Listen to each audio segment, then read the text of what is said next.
So hi all, this is Nirvan Pawar, and today in this particular video of probability I am going to talk about use of Venn diagrams in probability. So watch the video till end and you will know it all.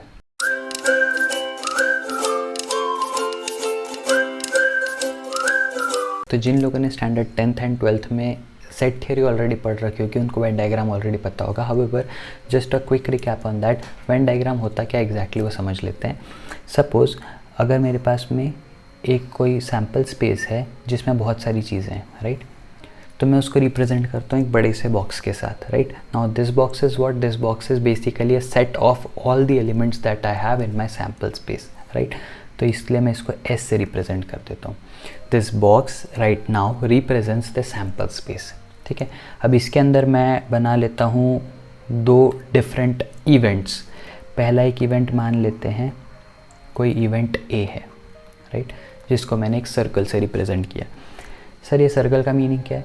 तो if you remember my first video of probability, अगर आप लोगों को नहीं याद होगा, जिसमें मैंने आपको बेसिक टर्म्स ऑफ प्रोबेबिलिटी बताए थे, तो आप एक बार ऊपर आई बटन पे क्लिक करके उस वीडियो पे जाना और पहले वो वीडियो वॉच कर लेना. उस वीडियो में मैंने ये चीज़ बहुत क्लियरली मेंशन की थी कि इवेंट क्या होता है. Event is the subset of sample space, right. तो मैंने अभी आपको बोला है जो बड़ा सा बॉक्स है उसके अंदर बहुत सारे एलिमेंट्स हैं जो कि मेरा टोटल सैम्पल स्पेस है. उसके अंदर से मैंने एक सेट ऑफ चीज़ें ली, एक सेट ऑफ एलिमेंट्स लिया जो कि एक सबसेट हुआ उस सैम्पल स्पेस का, और उसको इवेंट ए बोला, right. Now since A is the subset of S, तो डेफिनेटली उसका साइज़ छोटा होगा एस के कंपैरिजन में और वो उसके अंदर बैठेगा, राइट. उसी तरीके से मैं एक और सेकंड इवेंट की बात करता हूँ. उसके लिए मैं कोई और कलर ले लेता हूँ और जैसे बोल देता हूँ सपोज ये सेट, या सपोज ये इवेंट बी है, ठीक है. तो मैंने अभी तक क्या बोला? आपके पास एक सैम्पल स्पेस है और उसके अंदर आपके पास दो इवेंट्स है, एक है इवेंट ए, एक है इवेंट बी. इवेंट ए के अंदर कुछ एलिमेंट्स है of course which is the subset of S, और इवेंट बी के अंदर कुछ एलिमेंट्स है which of course again is a subset of sample space. Now what is happening is कि इन दोनों में अगर आप देखोगे तो बीच में कुछ कॉमन एरिया है. Now if you look at this, तो इसको मैं कोई और कलर से मार्क कर देता हूँ, सपोज येलो से, तो यू विल फाइंड कि इसके बीच में कुछ कॉमन एरिया है.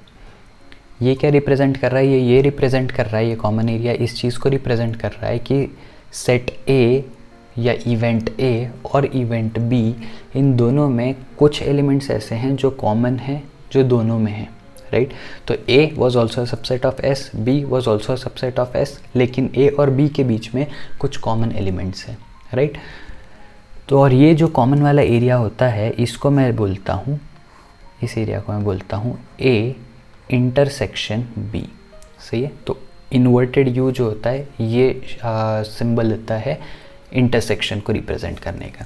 तो A इंटरसेक्शन B क्या रिप्रेजेंट कर रहा है? वो कॉमन एरिया या वो कॉमन एलिमेंट्स जो कि A में भी आ रहे हैं और B में भी आ रहे हैं. तो यहाँ पर ये चीज़ तो क्लियर हो गई कि मेरे पास टोटल एक सैम्पल स्पेस है जिसके अंदर से मैंने दो सब इवेंट्स लिए, और वो ऐसे सब इवेंट्स है या ऐसे इवेंट्स है जिनके बीच में कुछ कॉमन एरिया है या कुछ कॉमन एलिमेंट्स ऑलरेडी एग्जिस्ट करते हैं. And this is how it looks, ठीक है. और ये जो बाहर बाकी का एरिया है जो A और B दोनों सर्कल्स के बाहर है, वो ऐसे एलिमेंट्स है जो सैम्पल स्पेस में तो है लेकिन ना ही इवेंट A का पार्ट है ना ही इवेंट B का पार्ट है, सही है. अगर मैं A और B को साथ में मिला के देखना चाहूँ तो उस चीज़ को मैं बोलता हूँ A यूनियन B, सही है. इसको मैं किसी और कलर से रिप्रेजेंट कर देता हूँ, सपोज डार्क ग्रीन कलर से.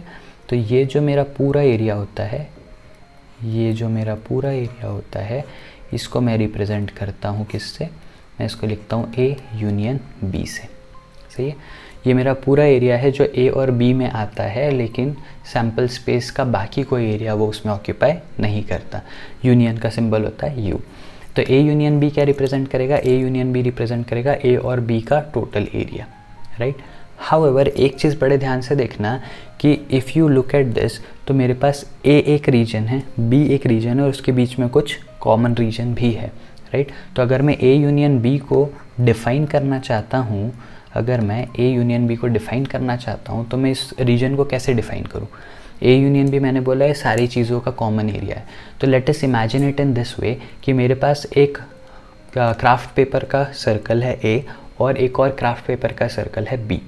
दोनों क्राफ्ट पेपर के सर्कल्स को जब मैं ओवरलैप करके पेस्ट करता हूँ, and I need what? I need a single layer of A and B together, right. तो जब मैं ओवरलैप करके इनको पेस्ट अप करूँगा तो there would be a common area जहाँ पर डबल लेयर आएगी, एंड जो रिमेनिंग पार्ट होगा that remaining part will have the single layer, right. तो जो मेरा ए वाला पार्ट है जो इंटरसेक्शन में नहीं आ रहा है वो, और जो बी वाला पार्ट है जो इंटरसेक्शन में नहीं आ रहा है वो, that would be entirely the single layered part. However जो बीच वाला इंटरसेक्शन वाला पार्ट होगा उसमें मेरे पास डबल लेयर होगी, and that is why that region is being counted twice. लेकिन मैंने क्या बोला, मुझे ए और बी का सिर्फ टोटल एरिया चाहिए, दैट्स ऑल। मुझे जो इंटरसेक्शन वाला ओवरलैप्ड रीजन है उसको डबल कंसिडर नहीं करना है।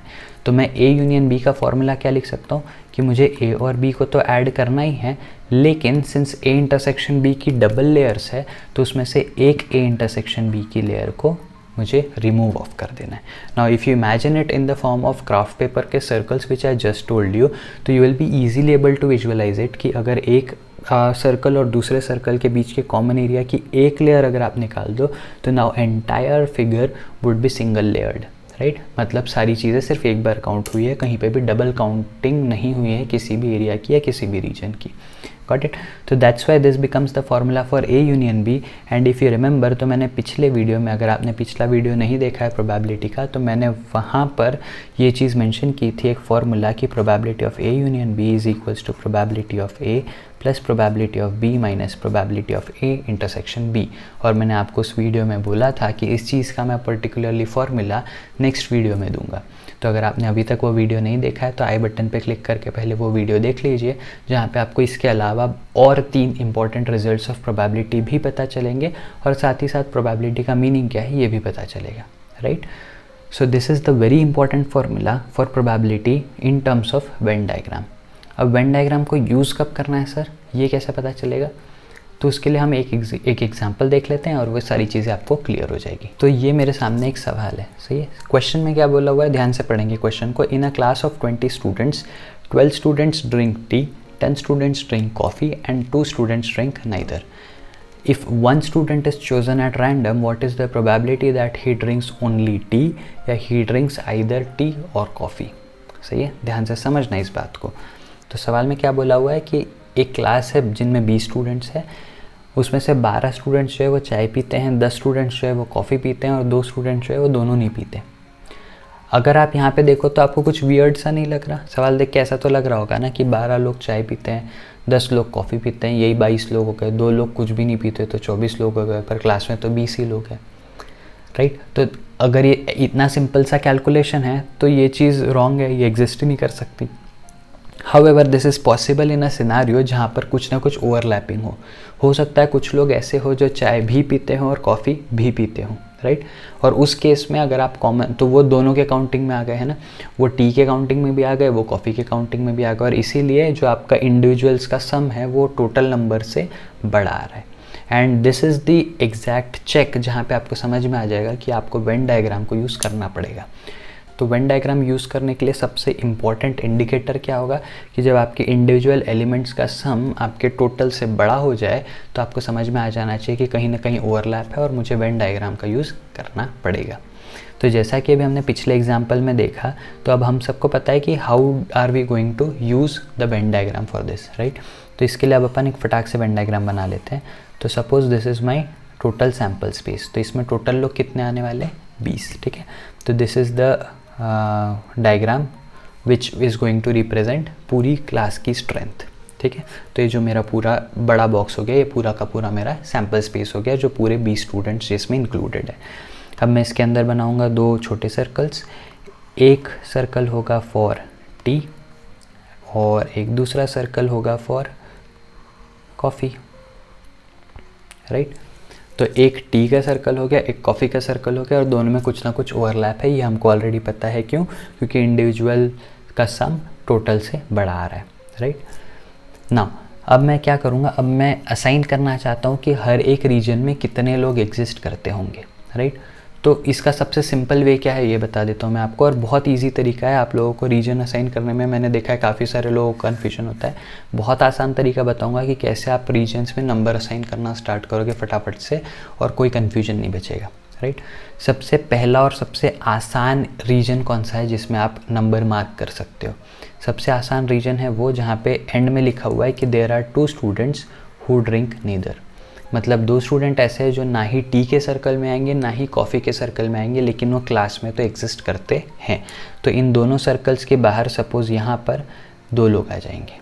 You got me. अब 2 अगर यहाँ पर आ गए तो बचे कितने, 18 लोग। तो ये दोनों सर्कल्स मिला के 18 लोग ही आने चाहिए। सवाल में बोला हुआ है कि there are 12 students who drink tea and 10 students who drink coffee, right. ध्यान से देखेंगे इस बात को फिर से एक बार। तो 2 स्टूडेंट्स जो है वो मेरे ऑलरेडी बाहर हो चुके हैं ना, जो दोनों सर्कल्स का पार्ट नहीं है। अब मैंने बोला there are 12 students who drink tea, तो जो टी का सर्कल है मतलब जो रेड सर्कल है उसके अंदर 12 लोग आने चाहिए, राइट। तो 2 ऑलरेडी बाहर हो गए, 18 बचे दोनों सर्कल के लिए, जिसमें से 12 रेड सर्कल के अंदर आएंगे। तो ब्लू सर्कल में कितने बचे, अगर 18 में से 12 गए तो 6 बचे। तो इसीलिए इस रीजन में कितने आ जाएंगे, टोटल 6 लोग आ जाएंगे, राइट। तो कॉफ़ी का जो रीजन है जो रेड सर्कल के बाहर है उसमें 6 लोग हो गए। लेकिन अगर आप एक्चुअल नंबर देखो तो कॉफ़ी पीने वाले कितने लोग हैं, 10 स्टूडेंट्स हैं, राइट। तो there are 10 students who drink coffee, लेकिन कॉफ़ी के सर्कल में अभी तक तो सिर्फ 6 लोग आए हैं। तो कॉमन एरिया में कितने आ जाएंगे, 4, राइट। और जैसे ही कॉमन एरिया में 4 आ जाएंगे तो आपको ऑलरेडी क्वेश्चन में बोला हुआ है कि 12 स्टूडेंट्स टी पीते हैं, तो उसमें से 4 अगर कॉमन एरिया में आ गए तो बाहर कितने आएंगे, 8। और अगर आप अब इन सब का सम देखो तो आपको मिल जाएगा 8 + 4 12, 12 + 6 18, 18 + 2 20। तो ये है वो 20 स्टूडेंट्स और ये है उनका असाइंड रीजन कि कौन सा स्टूडेंट कहाँ पे किस तरीके से असाइन हुआ है, राइट। तो देयर आर 8 स्टूडेंट्स, जो डायग्राम देख के मैं बता सकता हूँ, हु ड्रिंक ओनली टी, ना ही वो कॉफ़ी के सर्कल में है और ना ही वो नाइदर वाले एरिया में है, राइट। उसी तरीके से there are 6 students who drink only coffee and there are 4 students who drink both tea and coffee, right.